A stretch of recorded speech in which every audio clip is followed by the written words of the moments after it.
ইমানের পথে অবিচল থেকে। আসসালামু আলাইকুম ওয়া রাহমাতুল্লাহ। হযরত আব্দুল্লাহ ইবনে মাসউদ রাদিয়াল্লাহু তাআলা আনহু থেকে বর্ণিত, তিনি বলেন, রাসূল সাল্লাল্লাহু আলাইহি ওয়াসাল্লাম বলেছেন, কাল হাসরের মাঠে 5টি প্রশ্নের উত্তর দেয়া ছাড়া কোনো আদম সন্তান এক কদমও সামনে এগোতে পারবে না। তার মধ্যে 1 নম্বর প্রশ্ন, তোমার গোটা জিন্দেগি কিভাবে কাটিয়েছো? 2 নম্বর প্রশ্ন, তোমার যৌবনকাল কোন রাস্তায় ব্যয় করেছো? 3 নম্বর প্রশ্ন, তোমার অর্থ উপার্জন কোন রাস্তায় উপার্জন করেছো?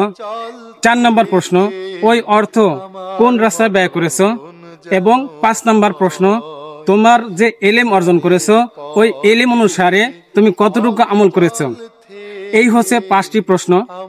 হাদিসটি আসছে তিরমিজি শরীফ থেকে।